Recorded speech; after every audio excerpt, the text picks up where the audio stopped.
Welcome to Conversations with Dr. Skip Mason, pastor, preacher, historian, author, teacher, librarian, archivist, world traveler, collector, family historian, avid reader, and creator of the popular Vanishing Black Atlanta Facebook page. but a lot of folks who love history. Most importantly, he's our dad who loves his family and who taught us the importance of our history and having important conversations. Join him now for this episode of Conversations with Dr. Skip.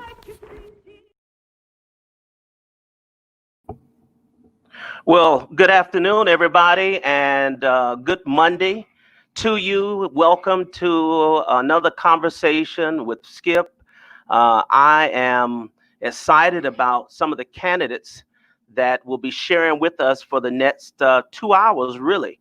An open forum where they get an opportunity to come on and to give us their last minute pitch as to why you should vote for them, for those who have not voted and those who are waiting to go to the poll. And for those who have already voted, you'll hear from some of the distinguished candidates. But before we begin, and before I bring up my first guest, just a couple of things that I want to catch up on with you. In case you don't know, tomorrow is an election day. And one of the most important election days that we've seen. So we want you to practice your blood-bought right and vote tomorrow by any means necessary. No vote, no voice. And the West Mitchell Street CME Church family is encouraging all of you to go and vote. And if you've already voted, wonderful. Encourage others to vote as well. Couple of things. So much has been going on. Oh my goodness, what a busy weekend this has been for the city of Atlanta. And yesterday there was a huge march in Decatur. This is my baby, Jewel Mason, who decided to find a good fight and get in it. That was also my sermon yesterday. And they had just thousands of folks out there marching, protesting, and I'm just so thrilled that she was a part of that. Now, what they want you to do today, after that historic demonstration in March, is to call and email the mayor of Decatur. And in doing so, there are also council members that are listed. And they were marching and rallying to take those monuments down to white supremacy in the Decatur City Square. I think that is a good cause.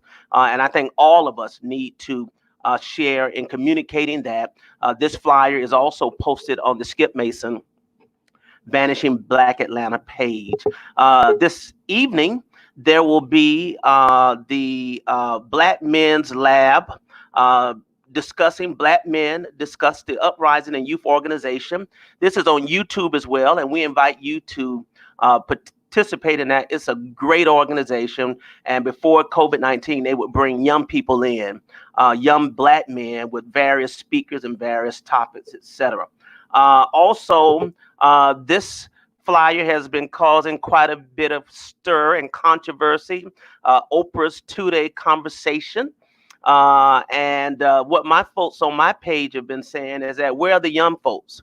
Some of the young warriors who are organizing, protesting, are in the street and doing some of these great things. And this is the time where we're raising up young warriors and generals who are really, really doing some great things. So check out some of the comments on the Vanishing Black Atlanta page on this. Someone said to me, "Oh, you like to stir up."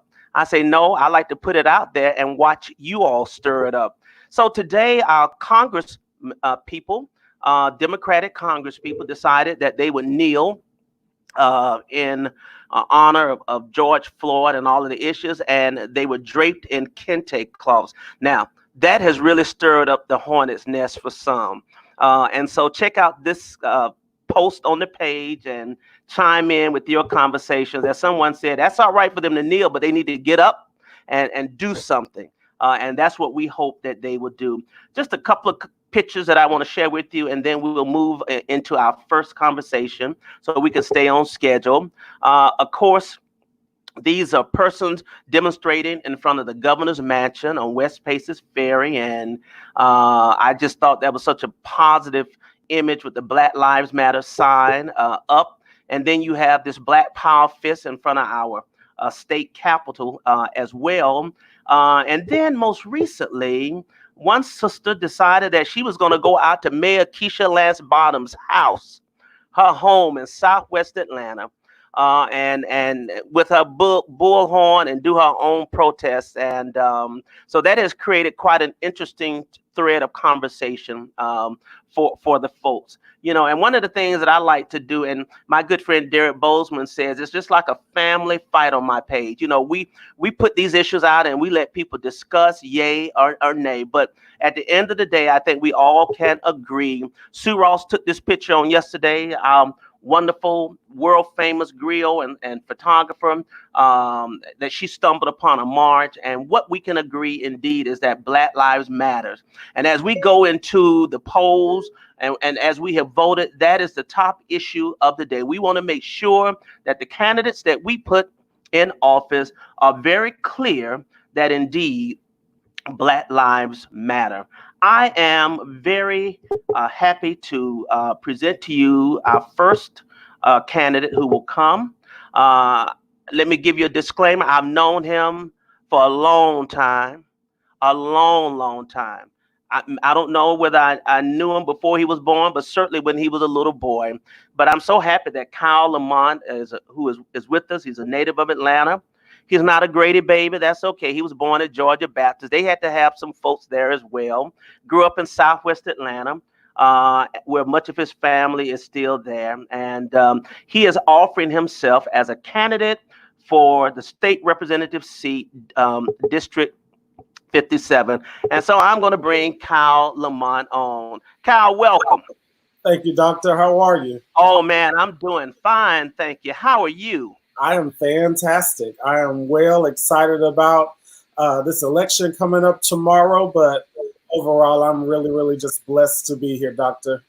Well, you have been in this thing for a while, and now you're almost at the finish line, and I don't know whether you have butterflies in your stomach being so close to it, but I want you to take some time. Tell us just a little bit about yourself, and I'm going to put your website up so people can go to that as well. Tell us a little bit about yourself, but more importantly, why you're running and what you want to do for the constituents of the area that you hope to represent. Absolutely.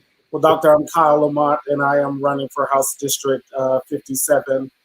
As Dr. Mason mentioned, I am a native of Atlanta. I was born at Georgia Baptist, which is now Atlanta Medical. And I've called Southwest Atlanta home for all of my life.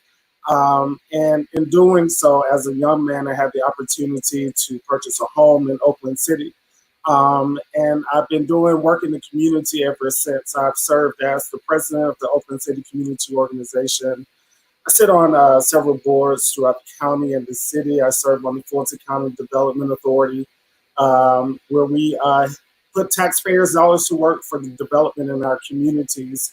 And the AJC often quotes me as the person calling for equity time and time again when it comes to development throughout the city. I serve on the board for the Atlanta Land Trust. We build affordable housing in Atlanta Beltline neighborhoods. I also serve on the Beltline Tate Act. So I've been hard at work for our communities for quite some time. And it's been in that process that I have been made very clear by neighbors and community stakeholders that there's a lot that needs to change on the state level to impact and benefit our communities even more. So we understand that with COVID-19, it has truly exposed just how failing Georgia's healthcare system is. And it is unfairly targeted our Black and Brown communities. Our education is not equitable. Even in District 57, we have the Grady cluster. We also have the Washington cluster, and Washington being on the lower performance scale and Grady being one of the top performing clusters. We've got to make sure that educational dollars are coming to our communities in an equitable fashion. Criminal justice reform and police policy have to be addressed now. With the death of Ahmaud Arbery, it is clearer now than ever before that Georgia needs a hate crimes bill. There's more information that's come out that he was called a racial slur and even hit with a vehicle. Yet we can't say it's important enough to hold people accountable to the highest extent of the law. Georgia needs a hate crimes bill now. Police reform is most imperative. We need transparency. We need objective bodies that can hold police accountable. We need access to the data. And so as an African-American man, and as the only African-American man in this race, I am equipped and ready on day one to begin that fight and that conversation. So that's just a little bit about me, Doctor.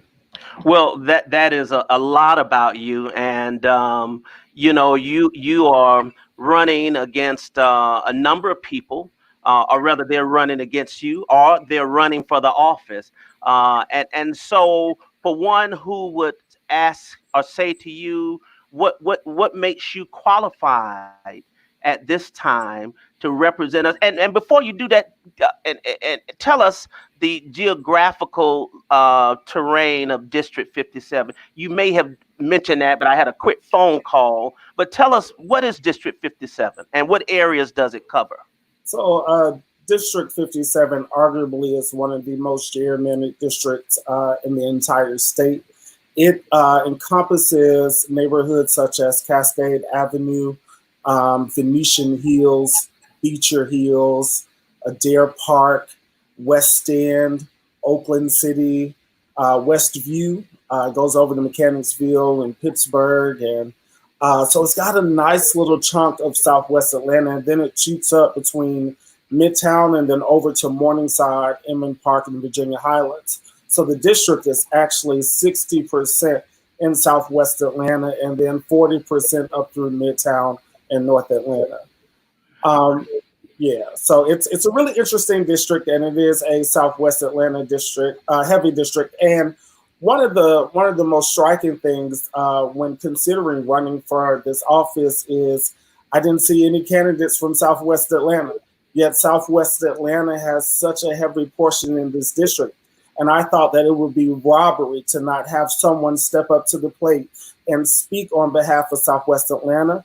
And its needs, because Southwest Atlanta has very, very unique and different needs than other parts of even District 57. We've got to make sure that we have someone at the table that's able to lift those voices. And so that is why I am running, Doctor. So the other candidates represent the other side of the spectrum in terms of the geographical boundaries. Is that what you're saying? So at the time of me announcing running, I was the only Southwest Atlanta candidate. There is another young lady out of Adair Park that is also running, but there are two other candidates that come from the Morningside neighborhood. Well, one comes from Marietta, and one has been living in the Morningside neighborhood for quite some time. And I have never been at work on the issues of Southwest Atlanta residents, but claim to know the heart and the desires of our people. Yet I've been here shoulder to shoulder with neighbors and constituents, hard at work for our communities, trying to find solutions and bring in resources and leveraging tools. So that's why I feel like I'm most qualified, because I've been here. I've been addressing the concerns. I've been lifting our voices, and sometimes on the bullhorn until we get change.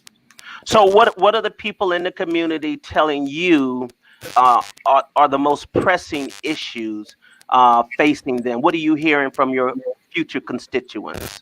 So one of the conversations that I'm having time and time again with senior and legacy community members, people are extremely fearful of rising property taxes here in Atlanta, particularly Atlanta, because the Beltline is an engine that is driving up property taxes in communities, in Black communities and communities of color. And so there are a lot of retired senior community members who are very fearful that they will lose their homes and not be able to afford their property taxes. Right. So I am proposing, rather than us having a blanket tax exemption that just applies to all persons over 62, that we need an economic approach to it. We need to give exemptions based upon income.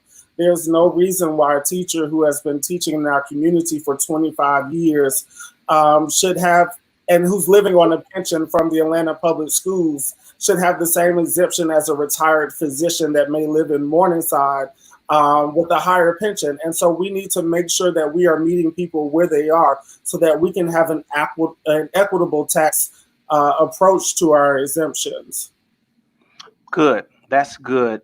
And talk about for just a moment, Kyle, the presence of police, issues of crime in your area, and what kind of relationship do you have, or does the community have with the Atlanta Police Department? So the presence or the concern around safety and police response in my community is dire. Since I can remember, people have always told us time and time again as community members that Zone 4 Police Department is understaffed. I've not witnessed a time where Zone 4 was completely staffed up and people felt there was an adequate police response. So my time as president, I spent a lot of time forging a relationship with the police department, ensuring that they were coming out to every single one of our community meetings, because I think there's a duality to the conversation. I think that police respond to community members in a fashion that's very different when they don't know who they're serving. And then I also think that sometimes police officers blindly go out to protect us with not really knowing what our issues are. So right. I wanted to bring both sides to the table to begin to merge that gap and to begin to have those conversations of what our needs are in this community and what our desires are and what our issues are around policing and or safety. So I've always kept a close contact with our majors, and I've also made sure that I've held them accountable. This is what you said you would do for us, and this is when you said you'd do it. So we've got to continue to press those people who are in position of power, and we can't let up until we see the change we desire. So, Kyle, for anyone just not sure what a state representative does, and this will be my last question to you, what does a state representative do? And given all of what is going on right now, what becomes the role of a Georgia State House as it relates to police brutality? So the role of a state representative is essentially to write and create the laws. And we are the body that writes the laws, and we send them over to the Senate. And that is where they're able to either enact a law or vote down legislation. So we write legislation, and legislation has to be framed from an equitable fashion. You know, when we see the governor write legislation around what defines a gang, we understand that legislation is to blanket and broad and unfairly targets Black and brown people. So if you have Black and brown people who are at the table writing the legislation, it looks very different, and it's also extremely important. So what we can do as a legislative body is, one, write Georgia's hate crime laws. There's no reason why we are one of the few remaining states that doesn't find Black and brown bodies important enough to protect them through the law. Yes. We can also create citizen review boards at the state level, because the problem is we're depending on police departments to investigate themselves, oftentimes with little to no accountability. So we need an independent body that can be objective when holding our police officers accountable in our communities. And last but not least, we need to write legislation that allows us to access to the data in Georgia. We need to know how many interactions police officers are having with people in our communities. And if we can report how they're pulling over people of color, how they're pulling over men, women, we need access to all of those demographics. They already take it down when they write the ticket. So it's not hard just to report it back to us, so we can hold officers accountable when we see unfair bias and implicit racism. Wow. Thank you. Thank you very much. Well, Kyle, I wish you the best tomorrow. Thank you. As I told all candidates, put in the work, and the rest is out of your hands. And we pray that we have just a record number of persons voting, even absentee ballots, as well as going to the polls and voting. Brothers and sisters, we have heard from Kyle Lamont, running for State Representative District 57, and he certainly would appreciate your support. It's good speaking with you. I spoke with your mother this morning, and it's just good having you on. Thank you, And Dr. wish you the very best. Okay. All right. You have a fantastic day, and remember, vote Kyle Lamont tomorrow, June 9th. Absolutely. Thank you, Kyle. Thank you. Well, that was Kyle Lamont running for State Rep, Georgia State Representative 57. And I am very delighted to bring on now, and I hope that I pronounce her name correctly, Mesha Maynor. Well, hello, Miss Maynor. How are you? Uh-oh, can't hear you. I can see you, but I can't hear you. Let me make sure I don't have you on mute. Okay. There we go. Yes. All right. Thank you for having me. Well, you're very welcome. I am so glad to have you. Glad you reached out. And I tell people, as I've told them throughout the month, that when I have these forums, it's open. It's not a debate. I want you to come on and talk about, what you're running for and why you're running and what you hope to bring. Let me see. She is a fourth generation District 3 resident in Atlanta. Her family dates back to the 1820s as farmers in Dooley County. My folks are from Dooley County. We're related. Unadilla and Yes. Vienna and all those other little small towns. Yes, Montezuma, Byronville. Yeah, Byronville. Yeah, so we'll have to talk family later on. She says that she is a true Georgia peach, and she has a passion for. Well, I'm gonna let her talk about it. That's why I brought her on. So, Misha, let me make sure I pronounce your name correctly. How do you pronounce it? That was right, Misha. That was right. Okay. So tell us why you're running. Tell us just a little bit about yourself and why you're running, and for this particular seat, and what you hope to bring. But before you do that, what is the geographical boundaries for District 56? So I would like to say I'm probably a sister to Mr. Kyle Lamont. Okay. As far as geographics is concerned. Okay. So my district also shares a portion of Southwest Atlanta, which I grew up in. I went to Mays High School. I went to Southwest Middle School.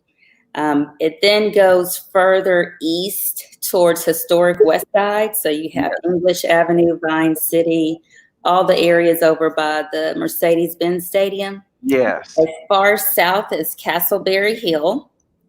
And then we start to travel further east, and it covers the northern portion of Midtown. Okay. And it covers Ansley Park, and it covers a tip of southern Buckhead called Sherwood Forest. Who in the heck drew up these geographical boundaries? I know. It's crazy. It is crazy. But before I let you have at it, one of my church members, I was going to mention, she's already said her grandparents attended West Mitchell Street CME Church. Shout out for West Mitchell Street, the church I am honored to pastor. Folks, remember your people. So yes. Take some time and tell us why you're running, what you're running for, and what you hope to do. Okay. Okay. Well, shout out to West Mitchell Baptist Church. Yes, my grandfather went there. My grandmother went to Antioch Baptist Church. So we have been in the community for quite a long time. I am running just like why all the other candidates are running. It's just time for change. To me, our leadership over the Black communities has not been as progressive as we need to be. I'm a mother of 2 children that attend Atlanta public schools. And I think that we're just way past teaching kids 1 + 1 = 2. At this point, babies are swiping on their telephones while they're infants. So we really need to be moving STEM and STEAM projects like robotics and pre-K into the classroom. For me personally, I saw what was going on in the education system wasn't right for my own kids. So what I did was I started my own daycare center. No previous experience whatsoever, but I ended up having awards from the state for being one of the most exceptional facilities in the state of Georgia. So I'm all about quality. The main reason, though, that I am running for this seat, I did run for city council for District 3. When I got in that race, I wasn't sure why I was running. I'm a Christian. The Holy Spirit led me to run. I know now that I was put in that race to practice for this one, but for those of you that remember that city council race, it went to court. One candidate sued another candidate to get off of the ticket.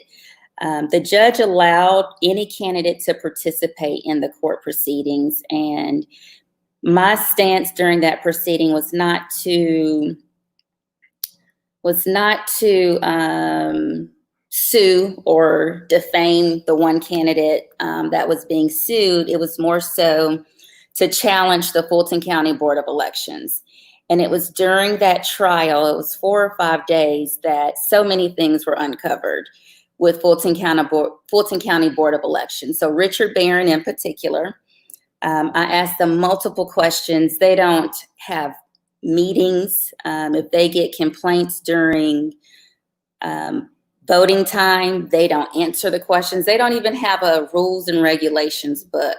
So what I can bring to the table is, one, I have experience in not government. So government has a lot of red tape and paperwork, but when you're in corporate America, everything is streamlined. It's all about achieving a goal. And so that is what I bring to the table. The other priority that I have, besides voting rights and fixing the election board, as well as fixing our education system, I'm a healthcare provider, so healthcare affordability and accessibility is my baby. That's my strong piece. I work with Congressman John Lewis in DC on health policy. I also work for the Surgeon General here in Atlanta on health policy and safety. So Misha, tell us, what are the main issues in your community? What have you heard from the constituents? What are they saying to you that needs to be addressed or needs to be fixed? The number one thing that I have heard from constituents is the schools. People are not happy with the way the school situations are right now. When you add on to that what happened with virtual learning because of COVID, it just kind of showed that we were completely unprepared. But if we were more progressive, right, we would have been prepared for a virtual learning environment. So we're having a little technical issue for just a second. Hang tight. Misha, you may be able to hear me, but we can see you, but we cannot hear you. There you go. I'm there. Yeah, you're there. Okay. All right. We missed a portion of your response. So do you mind repeating it? You were talking about the schools. Yes. So the number one issue that has brought to my attention during this campaigning is education. Okay. Parents are not happy with the current state of the schools. And just like Kyle said, it's a tale of two cities. You have one group of children that have a bucket of resources, and then you have another group of children that have another bucket of resources. But regardless of which bucket you're in, the foundational curriculum that we're providing is outdated and archaic. Okay. And so we experienced with COVID how the state was just not prepared from an educational standpoint. And if we were more progressive and more technology savvy within the classroom, that transition would have been much easier. So education, no crime issues in the community, property, and of course some things are local, and I realize that as a state representative, you deal with policy and other larger issues, but education seems to be the number one. Can you tell me about the relationship in the community with the Atlanta Police Department? And what's your, do you know your particular precinct? I do. I'm in Zone 4.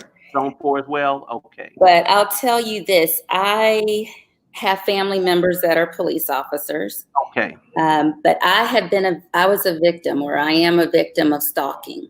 So since I've been on the campaign trail, there's a gentleman with mental illness that stalked me, blocking my driveway. He joined my church at Friendship Baptist Church. My pastor took me over to the precinct to, start the process. And I'll tell you, the system is broken. Me being as educated as I am, and knowing how to navigate the system is broken. Oh, wow. They gave me a card to call when this person, violates my perimeter again. Mm-hmm. The number on the card was wrong. Went Right. up there and I said, hey, this number is wrong. They said, oh, I'm so sorry. Long story short, I did that maybe 3 times before the number was actually right. But this is something really important, Skip, that I want to address. One of the things that they told me when I was going through my challenges is, okay, if he comes near you, you can't just call 911 and wait. And they actually have a tiered system behind the scenes. This is what the police officer told me. If you keep calling, your name goes up the list, right? And then still, your call might not get answered. So the police officer told me, wow, you have to tell them that the person has a gun. Now that really directly is why we're in the situation we're in today. So someone called 911 on George Floyd, right? Right. And maybe that person told that store owner, hey, just say he has a gun, or just say this, right? So my solution is there's something called a North American number plan system. So that is 311, 411, 511, right? Yes. If the police officers or law enforcement, if they have that much overwhelming of the system, right, then we need another 3-digit number. Okay. So when you have a domestic violence or a sex trafficking or a stalking call, sure, then we need just a 711 number. Okay. We don't need a 911 number. And the same thing for seniors that fall. So right now, I think we need to take a really close look at the 911 system to streamline that process, so we're not calling officers out saying that someone has a gun when they don't, and then that person end up dead. Wow, that is startling to hear. And it's unfortunate that we have to, in a sense, not really tell the honest truth as to why we're causing. We have to raise the level in order for the police to respond. So, yes, I think we do have a broken system. If all you received was a card, but what could a state representative do? Let's say once you are elected, what can you all do as it relates to police policies on a local level? Is there anything that can be done? We can't do anything at a local level, but what we can do, you have the Georgia Department of Justice. Okay. So we can write legislation for that. And one thing that I have done, even when you think about healthcare affordability and accessibility, education, Department of Justice, or even Board of Elections, the laws are written so vaguely that you leave room for interpretation. Okay. And when it comes to the law, you can't leave room for interpretation. And that's how Brian Kemp is governor to this day, because legislation was too ambiguous. That is true. So we talked about education, and we talked about policing in the community. The other issue of course, has to do with the property. I would imagine you have a cross section of seniors in your community as well. Are you hearing from them? Have you had an opportunity to sit with them as well and to share with them about some of the things that are affecting them? And this will be my last question to you. Yes. So an advantage that I have is I'm a home health physical therapist. Okay. So I go into the homes of seniors and veterans in my community, right? Okay. Right. All over Atlanta, but in particular, I service the seniors in my community. So I see a lot of issues that they have. And the biggest thing that I have noticed and that I discuss with them is resources. Okay. There are a lot of resources available. There are a lot of programs available. Mm-hmm. But in the past, leadership doesn't share that information. Okay. So when I go in someone's home, I'm much more than just a physical therapist. I am bringing them resources. Okay, I'm on the phone calling whoever I need to call. Right. So the issue, I think, is not necessarily property taxes or this or that. It's just a lack of resources because there are so many programs available to this day that people can use. It's just the information is not in their hands. Yeah. Wow. Well, that is great. And listen, I wish you the absolute best. And you have to come and visit us. Now, we're a Methodist church. We're not Baptist. I know. But I did say Baptist. Yeah, Baptist. That's okay. But we got the Baptist spirit up in there.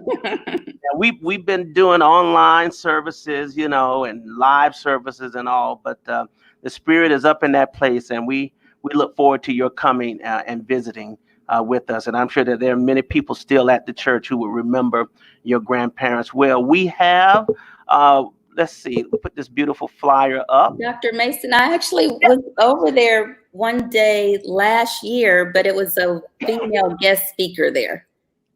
Okay. Day. Now, if you were there before August, that was the pastor.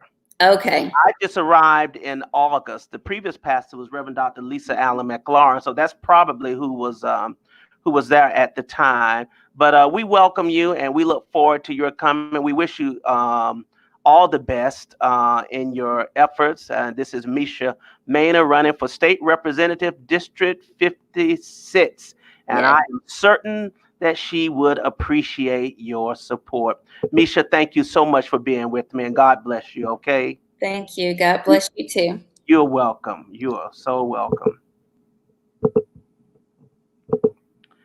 Well, my brothers and sisters, thank you for joining in and being with us today as we listen to some of the candidates who are offering themselves and are on your ballot. We are excited about the election, and we should be excited about the election on tomorrow as well. Hopefully, my next candidate is here, Sarah Riggs. Let me see if this is Sarah. Sarah? No, that's Calvin. Hello? Here Sarah is. There she is. Hello, sorry, technical difficulties. That's okay. Here. We are so glad to see you, my friend. Hold on just a second. Let me turn the volume up just a little, and welcome to you. I know that today has been busy for you, I'm sure. It has, but it's a good kind of busy. I love it. What I see is an energized group of Democrats all over the state. They're not only taking to the streets, but they're taking to the ballot box in record numbers, and I'm here for it. I know you are. Let me put this up. This is Sarah. She's running for Senate 2020, and I am going to give you an opportunity to reintroduce, because I'm certain you have introduced yourselves to a whole lot of folks. But for those who are watching and will watch, please introduce yourself. Tell us what you're running for and why you're running for it and why you are the candidate. Yes, sir. Thank you so much. First and foremost, I'm very grateful to be here. Thank you for the opportunity. My name is Sarah Riggs Amico, and I'm a Democrat running for the United States Senate against David Perdue. So in Georgia this year, we have 2 Senate races. The seat that I'm running for has a traditional partisan primary tomorrow, Tuesday, June the 9th, and it is for a full 6-year term in office in the U.S. Senate. And I got to tell you, flipping the seat can't come soon enough. So I had the incredible honor in 2018 to meet many of you as the Democratic nominee for Lieutenant Governor. When I ran for Lieutenant Governor, I got to run alongside the incredible Stacey Abrams. I earned the endorsement of former President Barack Obama and over 1.8 million votes, more than any Democrat in our state's history running for Lieutenant Governor. And more importantly, that's about 500,000 more votes than Senator Perdue has ever won. So we can absolutely beat this guy, elect the first woman ever elected to the U.S. Senate from Georgia, and help flip that chamber blue so that the Senate can finally get back to work on behalf of the American people.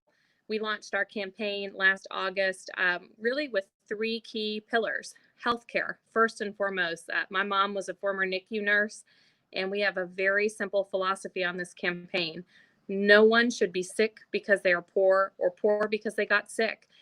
It's simply inexcusable in 2020. Healthcare is a human right, and we need to be moving towards universal coverage in this country. So healthcare was the first issue. It's the reason I ran for office. It's the reason I'm a proud Democrat. And the second issue for me was economic security for working families. You know, I launched my campaign on the picket lines with striking CWA workers last August. We need to be addressing wages. We need to be raising the minimum wage, protecting our unions, our labor and organizing rights. And we need to finally make sure that the color of your skin or your gender identity or where you grew up doesn't determine how much economic opportunity you have in this country. It's well past time for those things to be fixed. So economic security for working families was the second pillar of our campaign from day one. I'm very proud to be the only candidate for U.S. Senate here in Georgia that has the support of labor unions, 5 so far, and the president of the National Teamster Organization in my industry, the guy who negotiated across the table for me for more than a decade. And the third piece is really important, especially as we head into Election Day tomorrow. The third pillar of our campaign is voting rights and election security. Since we saw the Shelby Supreme Court decision absolutely gut the Voting Rights Act, and in particular, the pre-clearance requirements that were intended to have federal oversight and protection for minority voters in historically disenfranchised communities, we've seen the devastating effects of that when I ran in 2018 for Lieutenant Governor. Over 200 polling places, in fact, 214 polling places were closed ahead of that election. 1.4 million Georgians were purged from our voter rolls, many of whom were just purged for not voting in a recent election. So we've got a lot of work to do to ensure equitable access to the ballot box for every eligible voter. And that's never been more important. And of course, once we protect your right to vote and restore the Voting Rights Act, we also have to make sure that no foreign governments ever feel empowered to interfere in our democracy. So passing federal election security laws to further secure our elections is absolutely critical. I grew up in a small rural town, went to public high school, was incredibly fortunate. I got to study at Harvard Business School and graduated 17 years ago. And for the last 17 years, I have been saving and creating thousands and thousands of jobs, many of them the kind of jobs that politicians only talk about, good working family jobs that provide health, welfare, and pension, a great salary and great benefits. These are the kind of jobs I've been proud to create all over the state and all over our country. And those are exactly the kind of opportunities I'm going to fight for in the U.S. Senate for every Georgian. Wow. Thank you. Thank you, Sarah. That was amazing.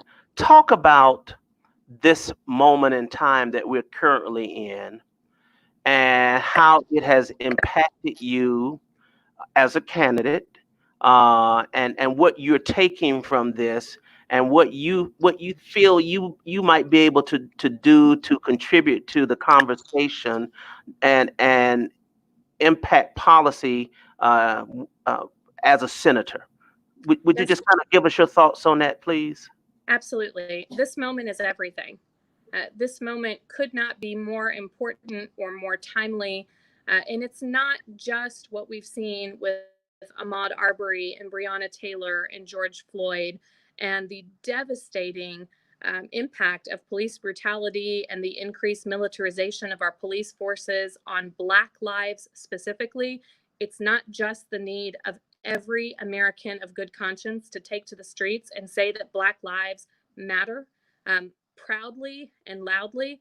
It's not just important that those of us who want to be good allies show up in a posture of being able to listen and learn and try to become the allies that Black men and women in this country need.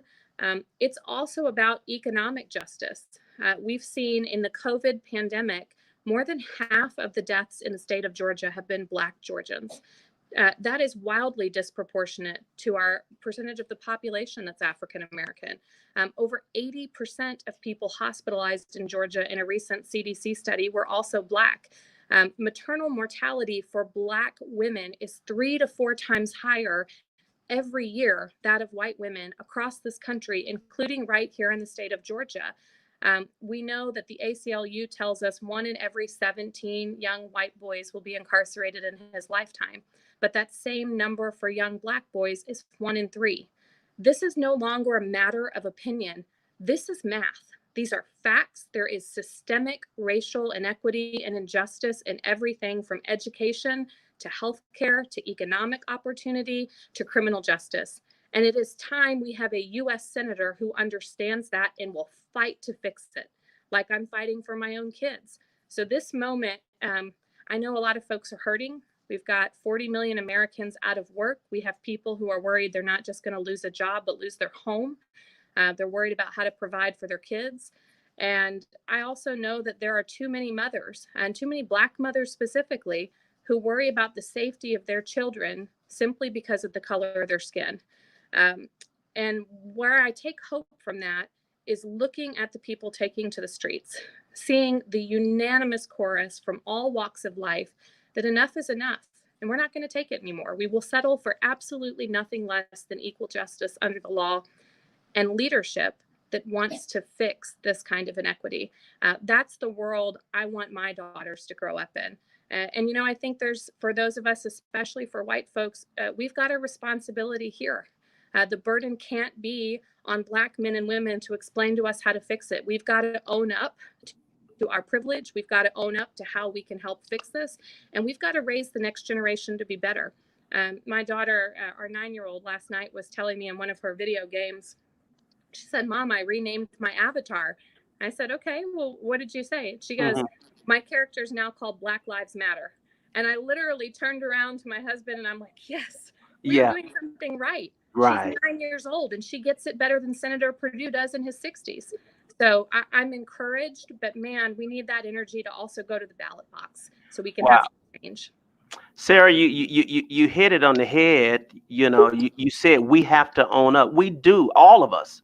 You know, it is Black Lives Matter, but we have to engage both Black and white constituents to work together. You know, and that is so comforting to hear the story about your daughter.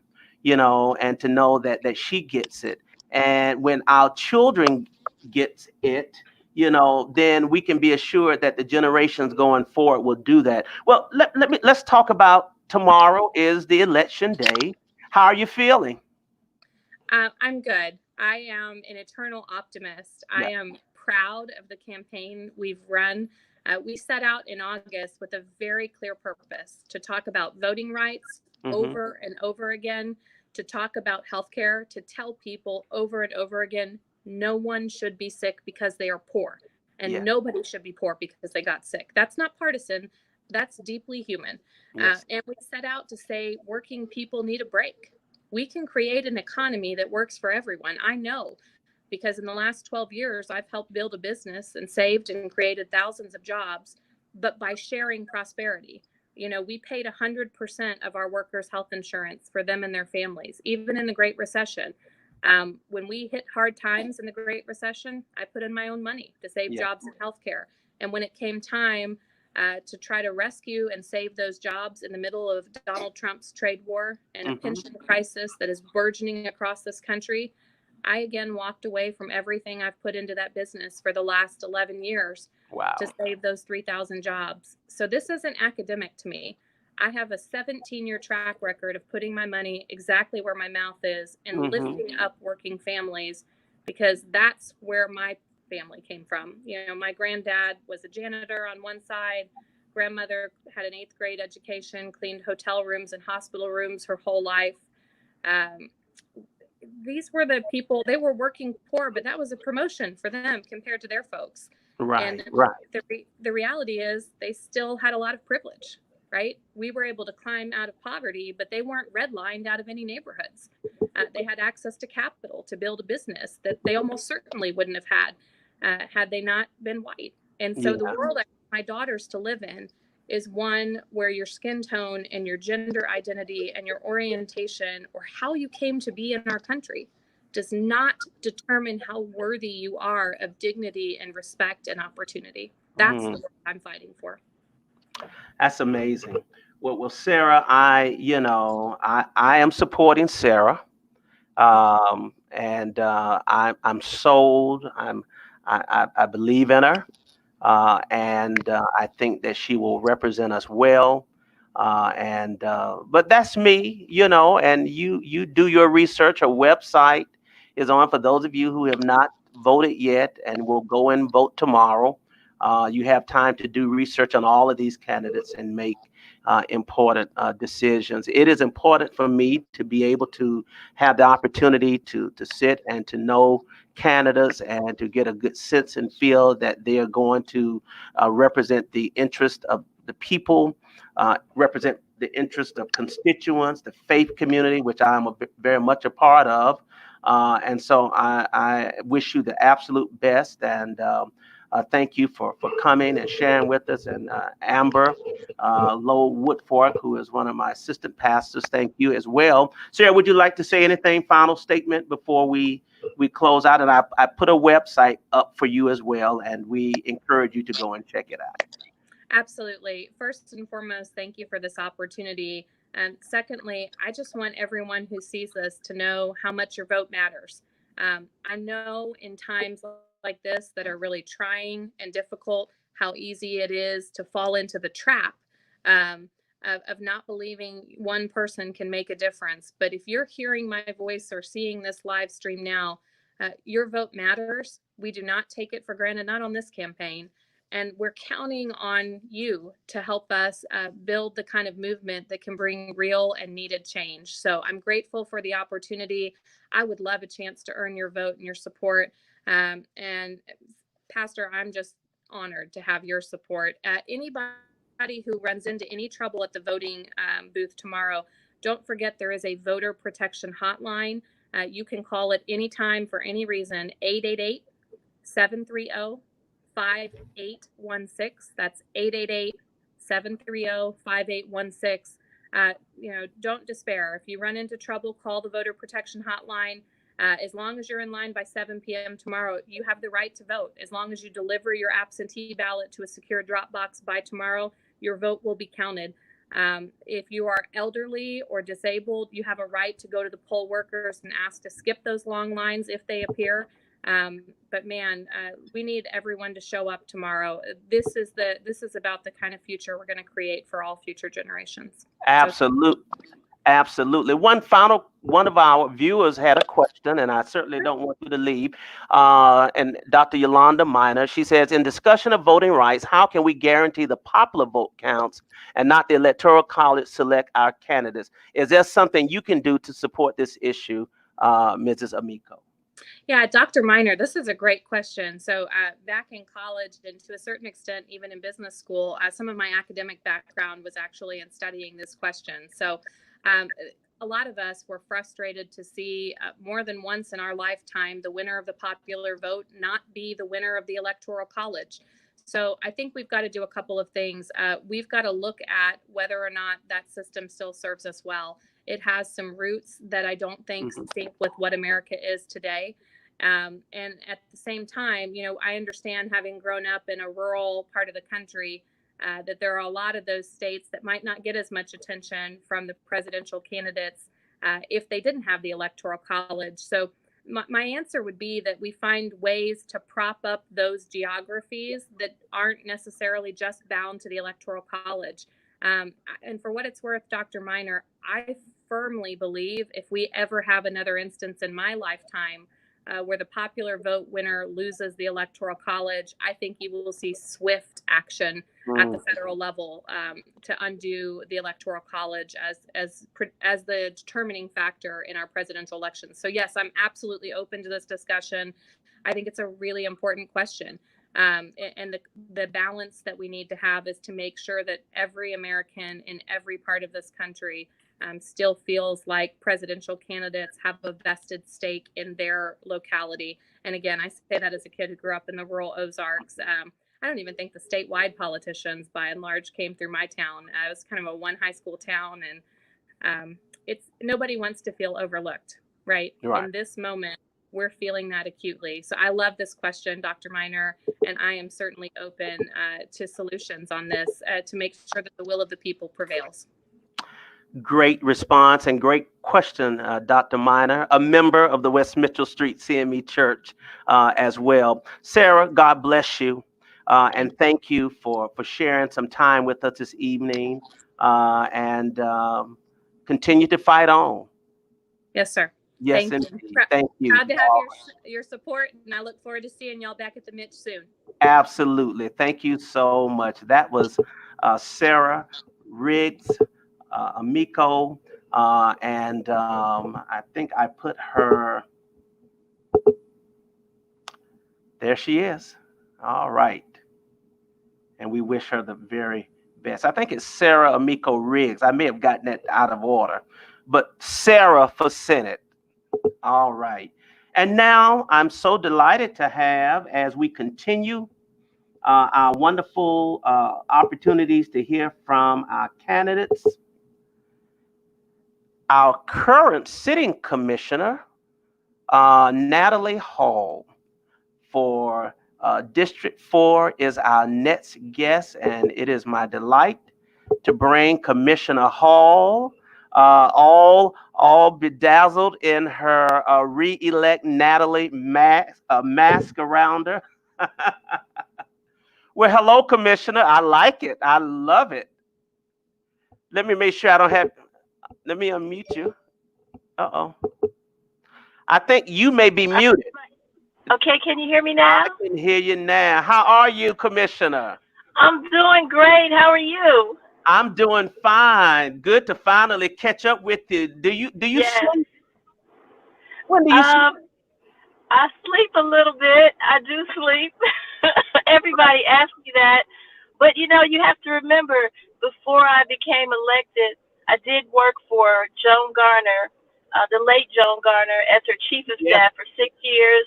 But prior to that, I was an IT manager for over 20 years. And I'm used to working 24/7, 365 days a year, because I was that manager who supported all the computers in whatever organization I was employed by. So I worked for Fulton County for some years in their IT department. I worked for the city of Atlanta for about 12 years in their IT department, and in private industry for Ross Perot's company, EDS, Electronic Data Systems. I have this IT history where we worked 24/7, 365. And so I already had that type of, energy. Yes. Energy, and that's what it is. It just came over to this position as well. So I'm up a lot. I check my phone a lot because it's habit. And I'm always looking to resolve problems. Well, I'm delighted to have you on the day before the big election, which has been rescheduled a couple of times, I believe. But given the challenges and all, and so I wanted to give you an opportunity to come before the viewers of Skip Mason's Vanishing Black Atlanta page, and all who will see this this evening and later into the morning, as it gets a lot of views later on, and tell us a little bit about, for those who may not know, and before you do that, tell us the geographical boundaries of the Fulton County District 4 or Area 4. Okay. Okay. So the uniqueness of District 4 Fulton County District 4 is Yeah. that it's entirely inside of the city of Atlanta. Okay. It goes from a small portion of Inman Park, all of Old Fourth Ward. It comes up around Grady High School, comes across to Atlantic Station, Mhm. touches 75 North up around Howe Mill Road. So it takes in all of the neighborhoods northwest of the Mercedes-Benz Stadium, all the way to Fulton Industrial Boulevard, where the Charlie Brown Airport is. So I have Bankhead, Bolton, Perry Homes, Grove Park, West End. Then we go down below I-20 to Campbellton Road and to Westview, Collier Heights, Adams Park, Oakland City. I got all of the hood in my district. I have yes, it is humongous. So I have over 175,000 residents. I have over 75 neighborhoods. That equates to having a lot of elected friends who have districts inside of my district. So I Yeah. have over a dozen NPUs, neighborhood planning units inside of my district. I have a lot of neighborhood business and civic associations inside my district. So there are about a dozen of the Atlanta City Council members, including the at-large, that have districts inside my district. Several Atlanta public school reps, 2 senators, Congressman Lewis. And so I run the gamut on having a lot of great friends that are across the huge. jurisdiction. Yes. Wow. I knew it was a very extensive area, but I didn't realize all of that it entails. Well, okay, so tell us, you're up for re-election. Yes. Now, let me be very clear, because I was in Augusta for a while. Did you serve out the remaining term of Joan, or are you up fully for re-election right now? I am serving the last year of Joan Garner's term right now. Okay. So I've been All right. elected for 2 years and Yes. 6 months now that we're in June. Okay. And so that's why I'm running for re-election for a full 4 years. Okay. So you're looking to take the ball and run with it. Why don't you tell everybody why you want to be reelected? What are some of the issues that you're dealing with, and some of the things that you've already dealt with over the last 2 years and some months since you've been in office? I'm gonna give you some opportunity to share. Okay, well, I'm going to need you to stop me because everywhere I go, when I start talking about all the things that I'm working on, I go over time. So just stop me. I won't get offended or anything. I'm used to it. That's okay. You got a good 10 minutes. You got a good 10 minutes to share with us, and then I'll yeah. So go ahead. Okay, so when I first got elected and came into office in 2018, I was met with people consistently in the health field telling me how Fulton County was #1 in new cases of HIV/AIDS. And I'm leading with that because of the fact that we have been inundated and overwhelmed by COVID-19, and we seem to be forgetting about a lot of the other health issues that are out there that need to continue to be addressed. So when I first came into office in 2018, that was at the forefront of what was going on. And I spoke with the Board of Health director and asked her, well, what can we do to try to do something about this and slow down these new cases, start to make people healthier? And she said she needed more nurses, more nurse practitioners. She needed some way to get out into the community. And I'm a lover and a believer in mobile units. I believe that we do not need to sit in our cushy offices in the heat, in the wintertime, and in the air conditioning in the summertime. We need to get out to the community and take the services to the people. Everybody can't get to the Fulton County Government Center or their facilities between 8:30 and 5. A lot of people are working. We have to have extended hours as well. So I allocated over $670,000 to the Board of Health specifically to address HIV and AIDS. They were able to actually start a campaign called #StopHIVATL. They bought the mobile units, went out into the communities, did testing, treatment, and education right on the spot. And they still do that to this day. And that was able to also hire those nurses and nurse practitioners into the Board of Health's offices. We have health facilities all over Fulton County. They are available for those people who are underinsured or not insured at all. If you're having some problems with not being able to get to a doctor. I even had a student's parent ask me if they could actually take their student to our health center to get immunizations, because during the time when school was starting, there was an overload of kids trying to get their immunizations done, and she had 2 weeks. She had a 2-week appointment, and school had already started, and her son needed to get immunizations. I'm sorry, and so we actually just took her into our health center. She paid the cost. She got the child in and got them registered for school, and so we do a lot of things like that. In addition to, we do health screenings, we do dental care, screenings for cancer of the gums, and so much more.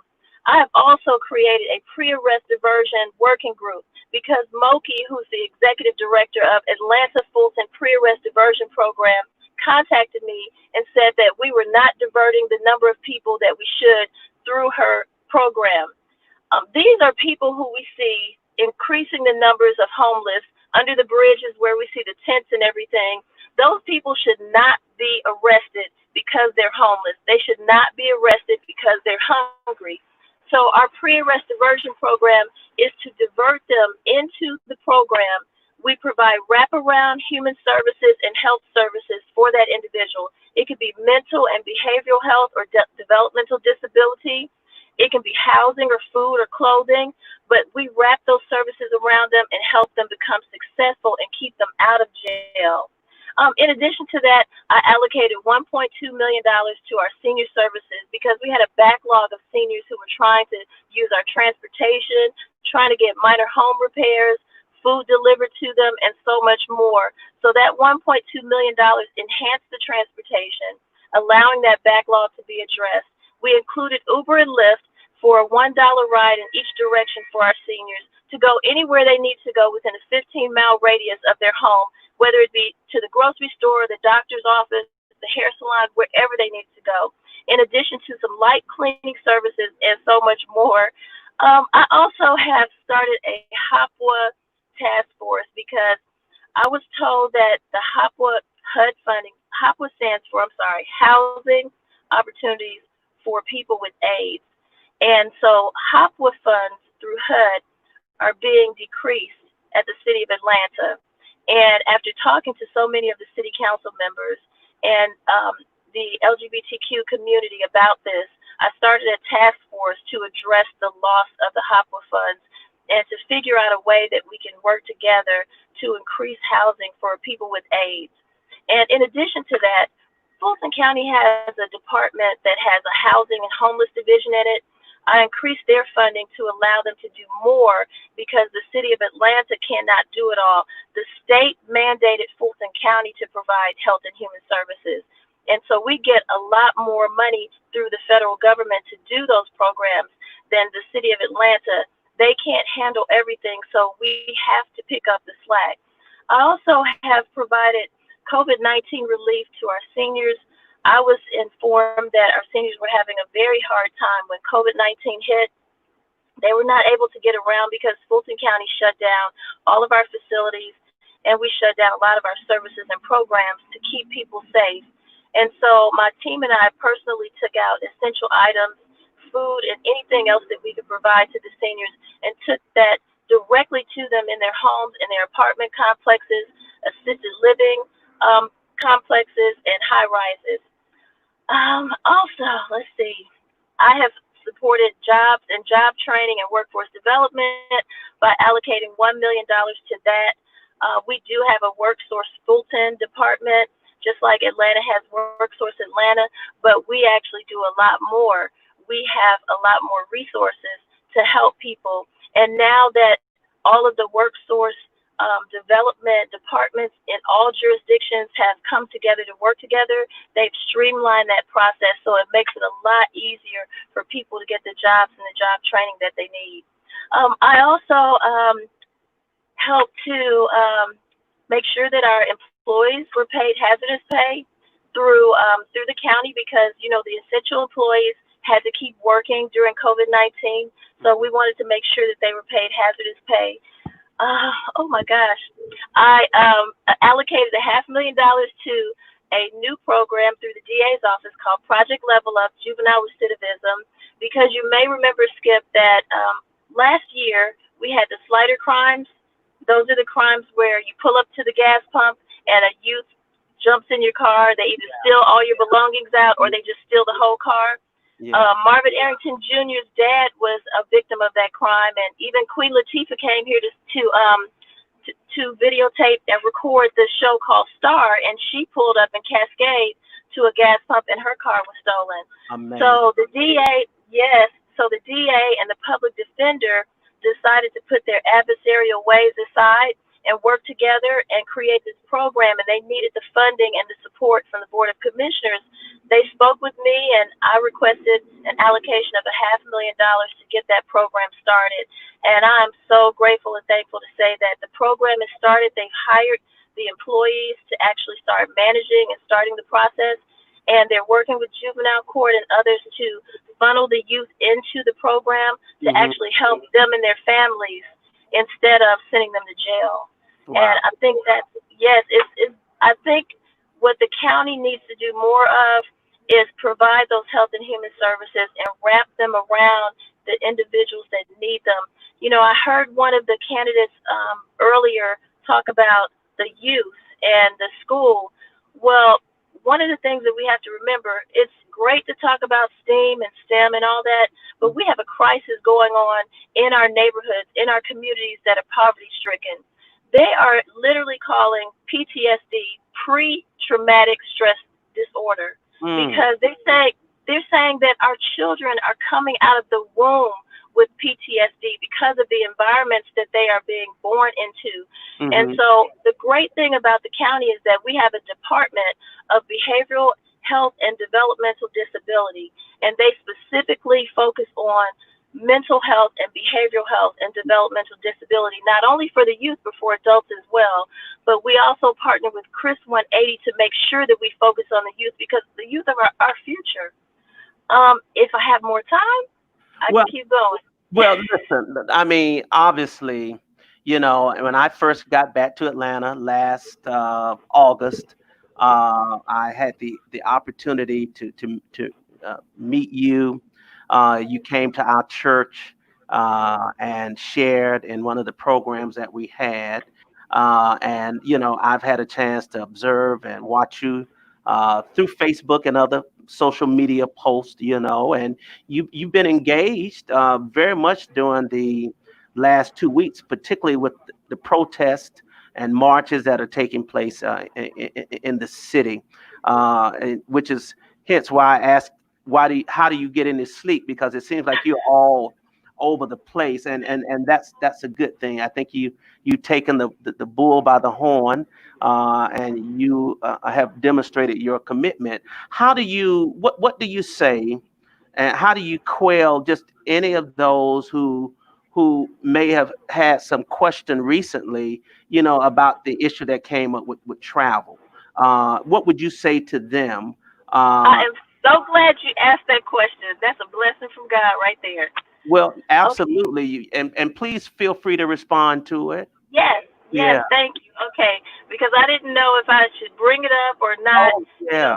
Some people say don't even bring up foolishness. Let people tell their lies and slander your name and let them go at it and just keep doing what you're doing because you're doing good. But I feel like I need to address when somebody tells lies on me and slanders my name. So my opponent put out several mailers stating that I spent $44,000 on lavish dinners and trips to Las Vegas. Let me address the fact that Fulton County, first of all, will not allow anyone to travel without documentation, and it has to be approved even for a commissioner. So we cannot travel without submitting and filling out a whole gamut of forms, identifying where we're going, how much it costs, why we're going, all the documentation as to why. But, you know, my opponent has nothing to run on, so she has to just run on slandering my name and lying on me.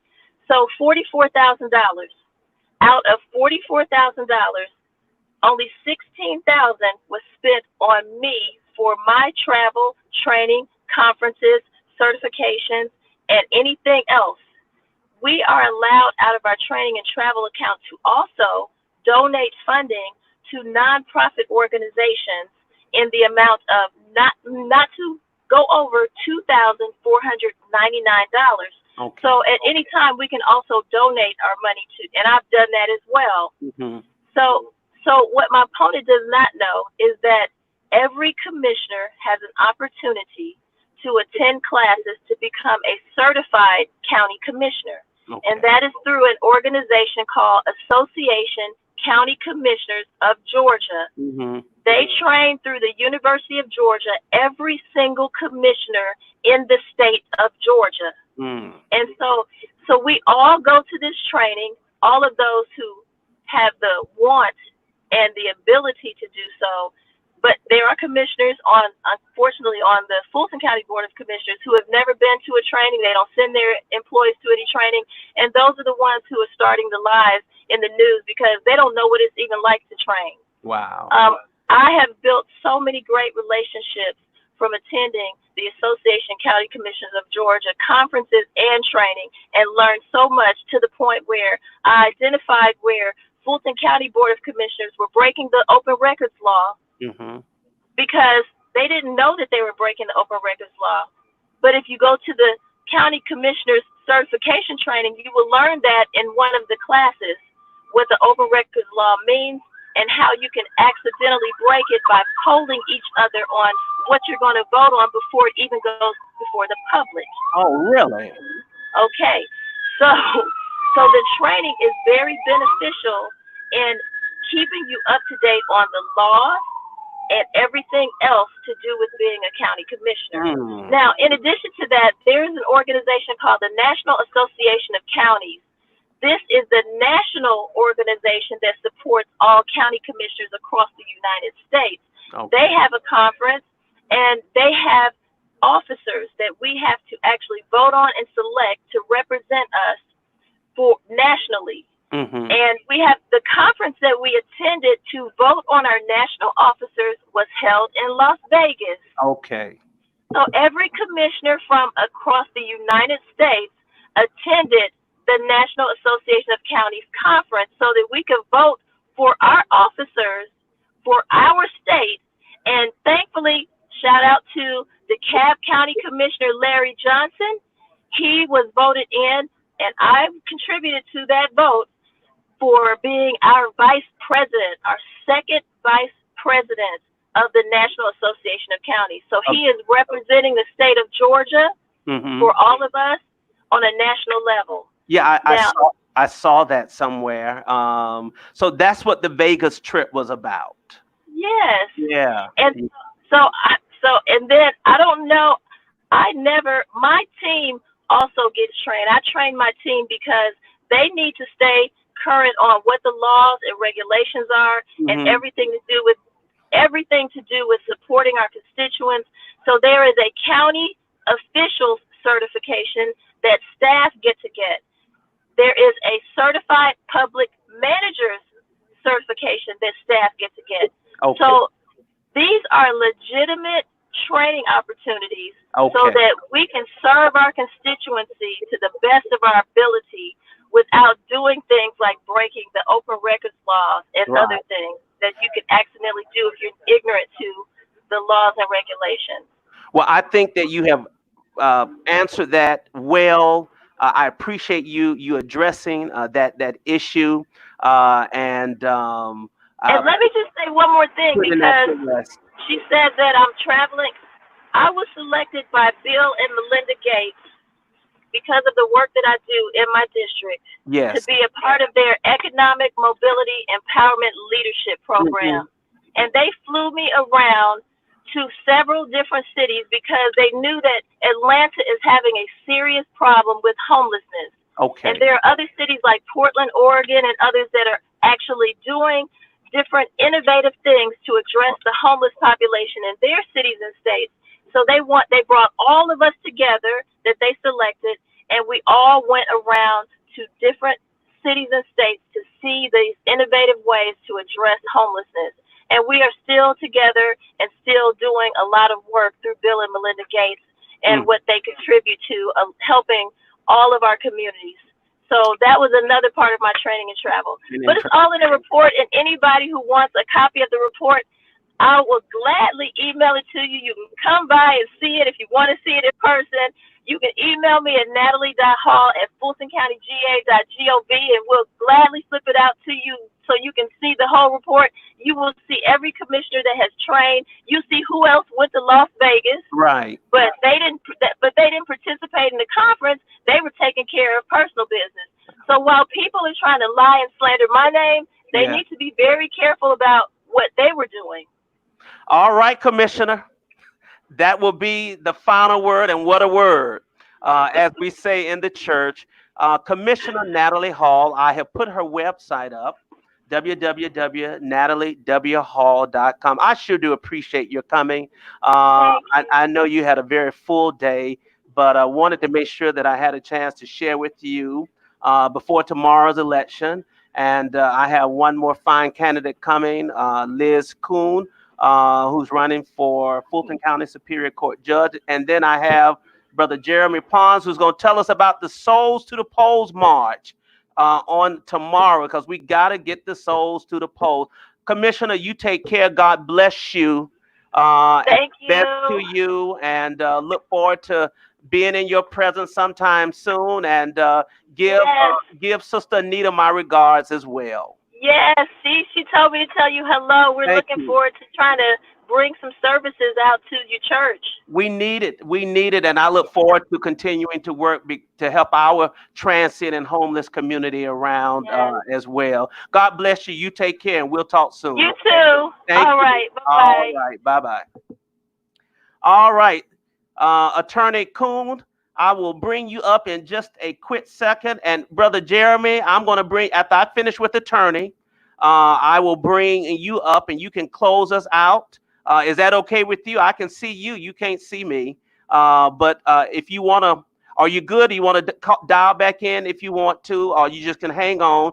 But I'm excited to bring our next candidate up. Let me put her flyer up. This is Liz Kuhn, who says she's the new face for Fulton County Superior Court Judge. And it is my honor to, hold on, you know, I'm the host and the producer and the engineer as well. So I got to figure out all these buttons, but there she is. Hello, Attorney Kuhn. How are you? I'm very well. Thank you for having me on the show. How are you tonight? I'm doing fine. Thank you. And let me put your website up as well. Liz for Judge, Fulton County Superior Court Judge. Well, it's a delight to meet you. I was introduced to you by my one of my very best friends and fellow pastor, Pastor Gregory Williams, and he wanted to make sure that we had a chance to connect and that you had an opportunity to come and to tell us a little bit about yourself and why you are running for this position and what you hope to do if you are elected. And I'm going to give you some screen time. It is all yours. Perfect. And thank you for the opportunity. It was nice to see Commissioner Hall on here. I saw her at the Concerned Black Clergy last week. Yeah. And I actually got to see Sarah at an event in Atlanta. So you had quite the lineup today. So I big shoes I have to fill following those two people. Well, but go ahead. I'm sorry.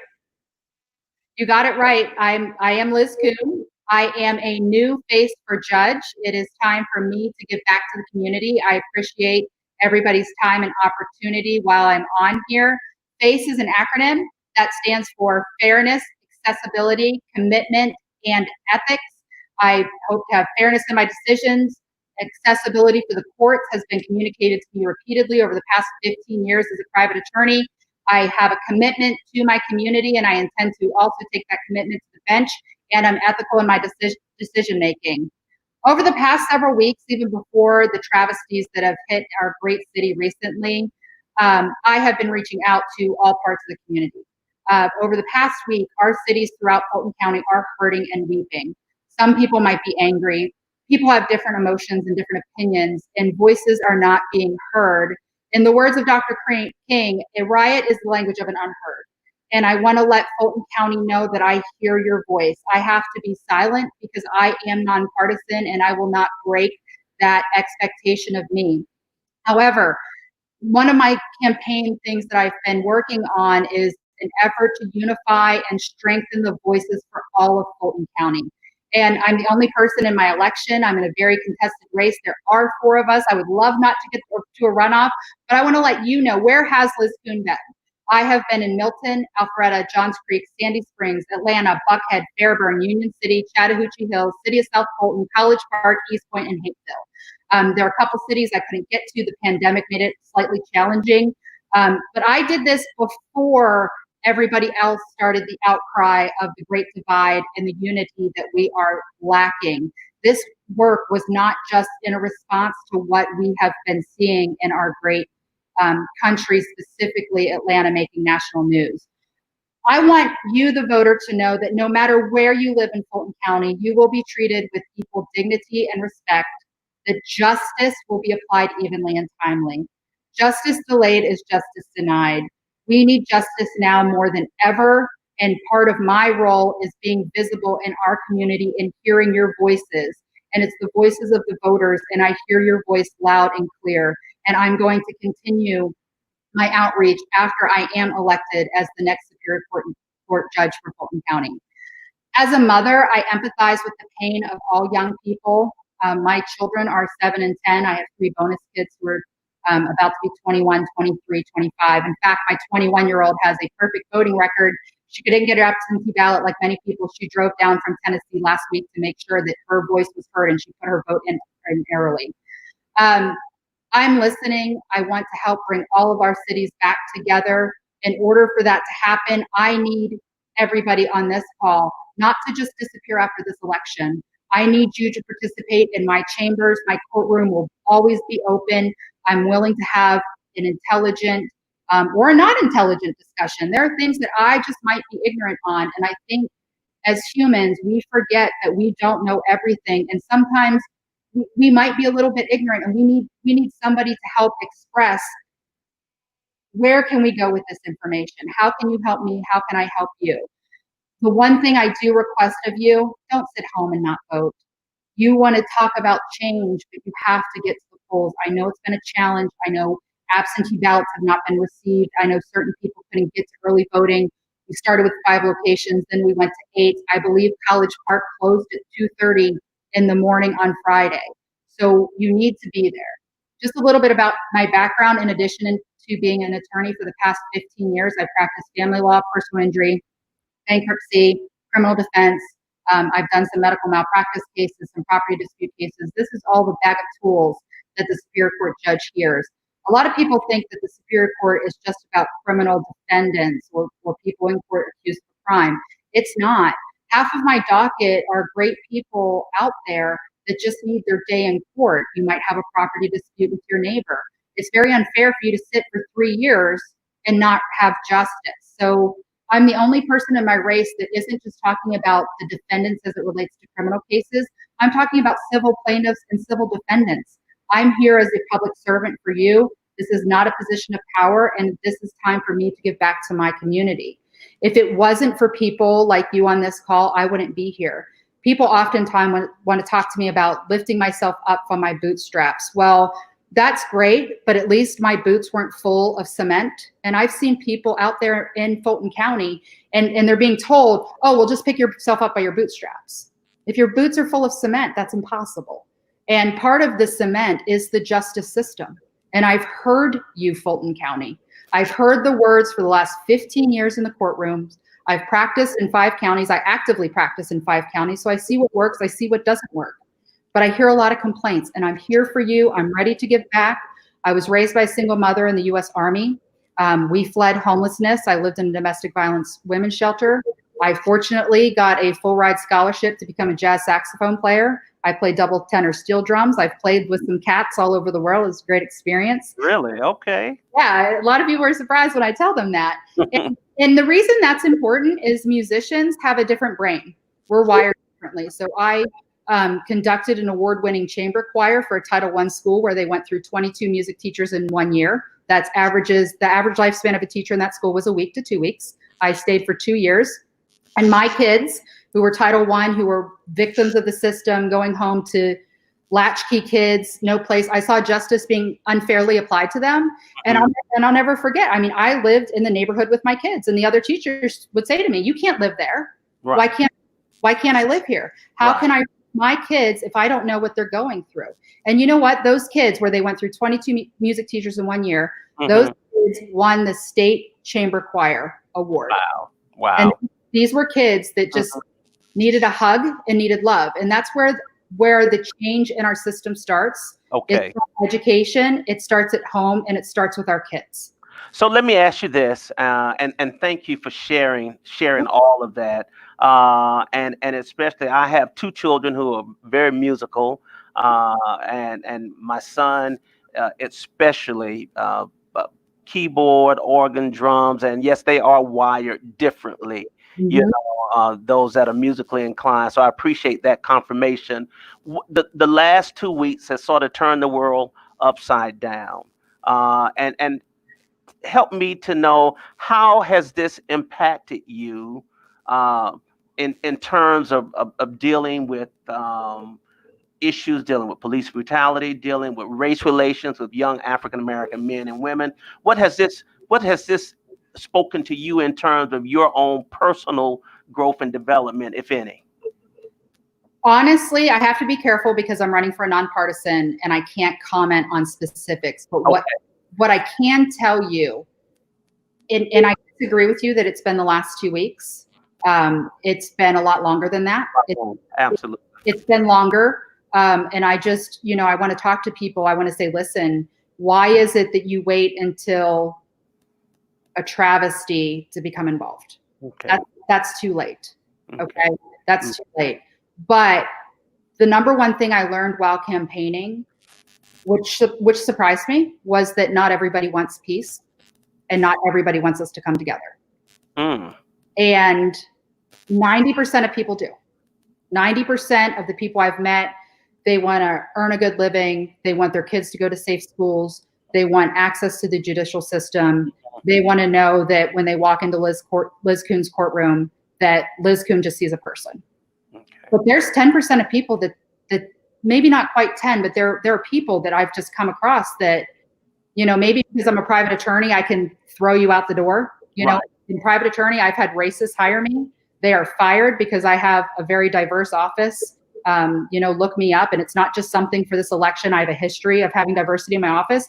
And I'm sorry, you can't be a client. Now, as a judge, I can't just throw you out of the courtroom because you're a racist. I have to give you your day in court and I have to hear the evidence. But what I've learned is that the people are woken. Once again, we've been woken throughout history. Yeah.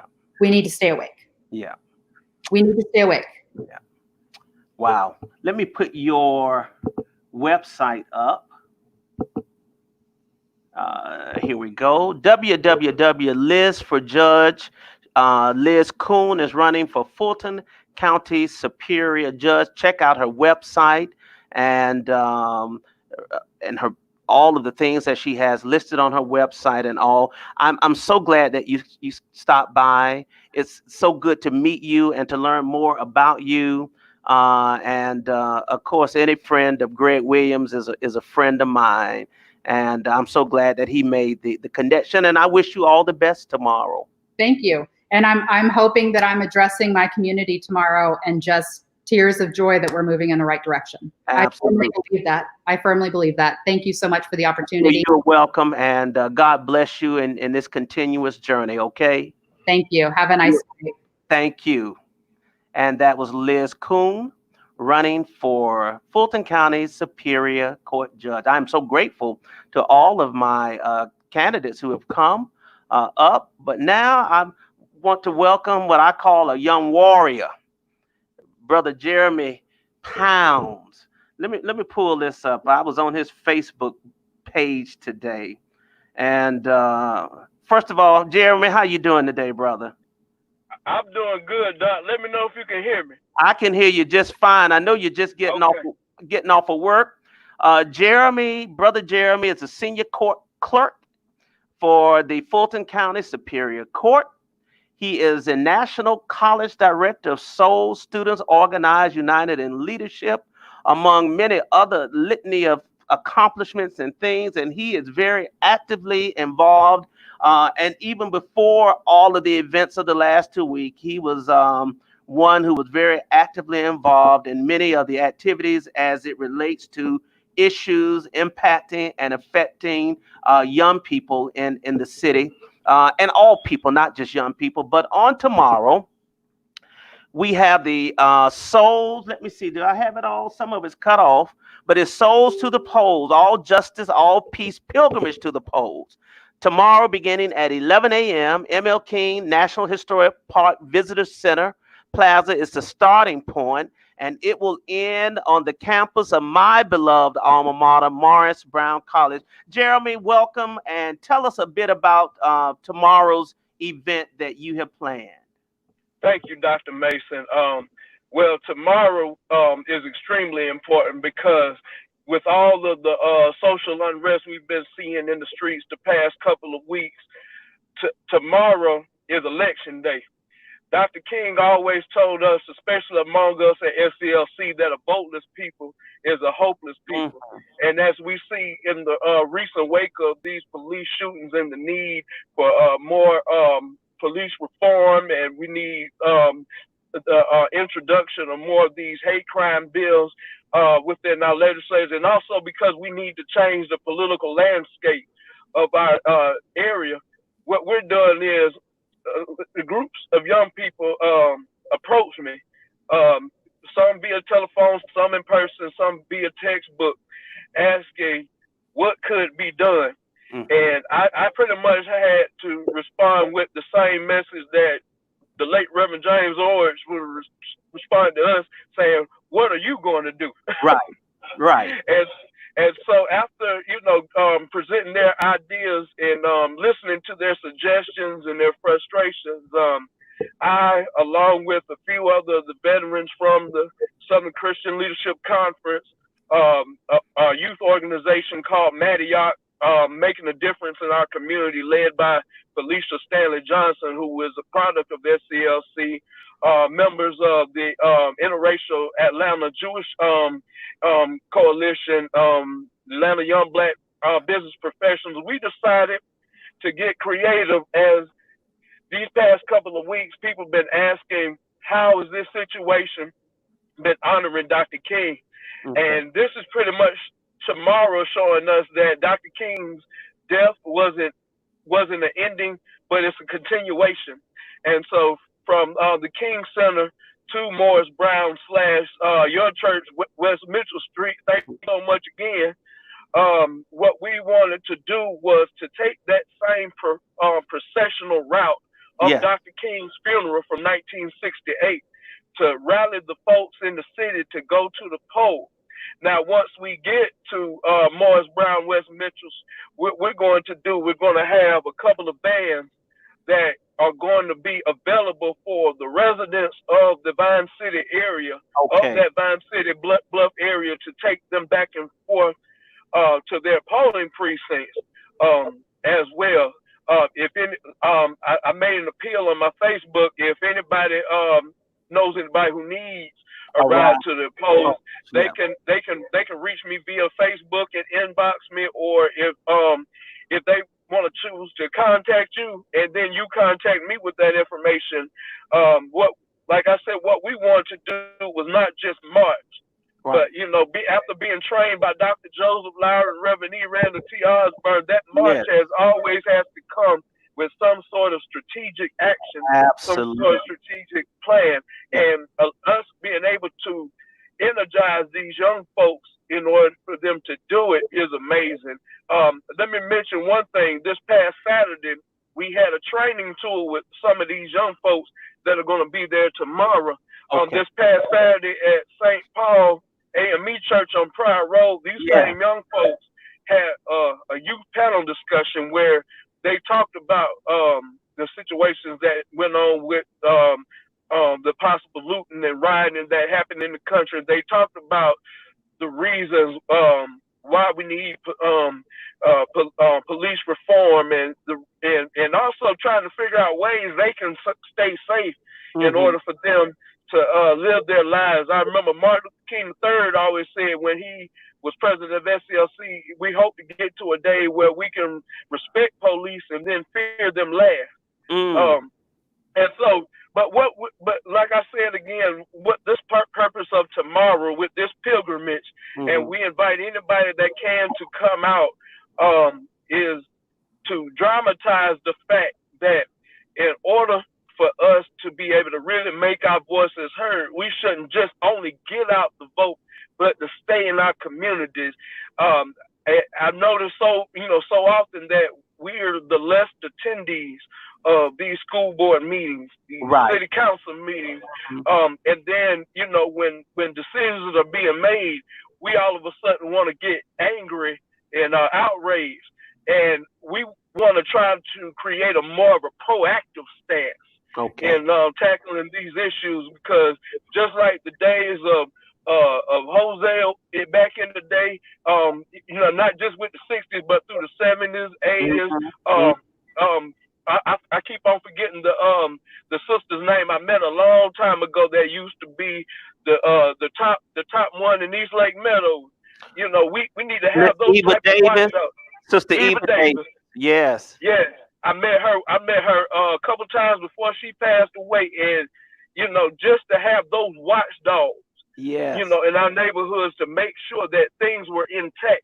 We still need to breed a new group of those watchdogs. And like I said, without rambling, this is the first time really in the history of the movement where you've had multiple simultaneous demonstrations in all 50 states in America. When was the last time, Dr. Mason, have you ever heard of a march going on in Iowa or Wyoming? I know. For anything about racial injustice. Now you can really see that the waves of change are really rippling hard. Right. The only thing is, are we going to really catch that wave? Are we going to ride with it, or are we going to ride against it? Yeah, man. I'm telling you what started out as a tragedy in the killing of George Floyd has morphed into something that is just simply unbelievable to see across the country in every state, and it is still going on. It has not it's let still up. going on. I heard, Dr. Mason, I'm sorry to cut you off. That's right okay. Before I got off of work, I heard, and I got to do some more research into it. A coworker of mine shared something about a shooting that took place in Oakland, and I want to say it was recently. A guy that was shot at 40 something times for a routine traffic stop, and I just found out about this today. And wow. This is Oakland. Wow. And I think you're gonna hear more. I think it's going to continue to open up the box, and there are going to be more stories of killings of unarmed men and women that we need to bring to our attention. Well, I applaud you for the work you're doing. I'm looking forward to having some of the young warriors in this city, who are actively involved in planning. How many marches and demonstrations have you participated in over the last 2 weeks? I participated maybe in a couple. I participated in the fraternal rally that they had on this past Saturday at the Georgia Dome, over there by the stadium. Matter of fact, and like I said again, that later on that Saturday, we were training young people, so we really took it back to the days of Reverend Orange. We're gonna put them in the streets, but we also gonna train them too. Got to train them, and this is what Ambassador Young said last week when he was on my show. He said we always train, we plan, we had a manifesto, and we knew what we wanted to accomplish at the end, and that is going to be very crucial as we continue. And so tomorrow at 11 o'clock, you all will assemble and then take the route of the funeral march of Dr. Martin Luther King Jr. and end up at Morris Brown's campus, and then take people who need rides to the polls. Is that correct? That's correct. And like I said, if you know anybody or anybody else from that's listening to your show Yeah. that knows anybody from the Vine City area, maybe they might be elderly or maybe they, can't drive on their own. Sure. Please reach out to us. Well, like I said, you can reach me out via Facebook, or you can on my Facebook post, my phone number's on there, but I'll give it out 404-246-0761. Again, I'll repeat that 404-246-0761. You could call, you could text if you need a ride. We'll make sure we get there. We'll have sample ballots in the car, in the vans. So, that way folks will be educated before they get to the polls. Well, I will certainly make sure that this is posted on my Vanishing Black Atlanta Facebook page. And we are appreciative of your effort and your work. And I'm so glad. I know you had to work today, and thank you for taking the time. And I know you heading to do some more planning and get ready for tomorrow. But I really appreciate you stopping by, and I look forward to seeing you tomorrow. Thank you, Dr. Mason. Can I say one more thing? Yeah, please. I want to say something to your listeners. Let me tell you how special this man, Dr. Mason, is. The first time that I met him I was a freshman at Morehouse in 2003, staying in Hubert Hall. Lord have mercy. I would do all my study sessions at Douglas Hall, which was Douglas Hall sits right next to Hubert Hall. Hubert Hall, right. And when I tell you, I'm a historian. I've always been a historian buff. And so, when I see you up in Douglas Hall, and we're looking at all those artifacts, I'm so thrilled that you created a group like Vanishing Black Atlanta, because as a young man, for me, that was born and raised in Panama City, but I was also raised during my summers in Atlanta since I was 3. To see all of that history is amazing. You know what I'm saying? And it brings the older generation and the contemporary generation together. And that's why I'm, so appreciative of this platform, because this crosses generations. And from the looks of your views, it's crossing racial lines as well. Yeah, so very much. We got mighty work to do, Doc. We do, brother, and I appreciate you saying that. That's so kind to you. What I wanted to do in Douglas Hall at the time and Douglas Hall was a rotunda, so it was round, and I wanted to create on every space and every wall the history of Morehouse, so that when a student was studying, they could look up and be inspired. No matter what direction they faced, they could see something that told the story. So I appreciate that. And as my 12th grade English teacher, Mrs. Jacqueline Burke, used to say, you keep on keeping on, brother. And continue to do all of the good work that you're doing. And I may chat with you a little later this evening about tomorrow, okay? Give me a call later. Thank you so much, Doc. All justice, all peace, pilgrimage to the polls tomorrow, June 9th, 2020 at 11 o'clock a.m., lining up at the Martin Luther King National Historic Park Visitor Center, ending on the sacred grounds of Morris Brown College. And we thank Jeremy Pons for being with us today. Well, brothers and sisters, I appreciate you. Now, listen, I'm going to be back tonight. And guess with who? Bernadette Stainis, who played Thelma on the show that every Black person in the world watched and loved, Good Times.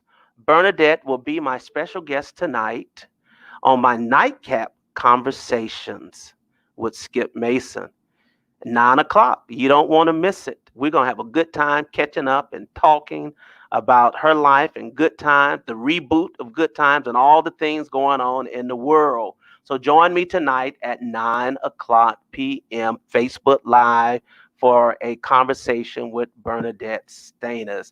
Well, this ends our conversation with the candidates. Thank you for hanging in there.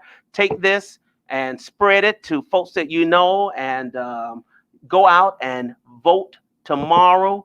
Vote like your life depends on it. Practicing your blood brought right voting 2020. Tomorrow is election day. Get to the the polls. This is Skip Mason signing off for now. I'll be back at 9 p.m.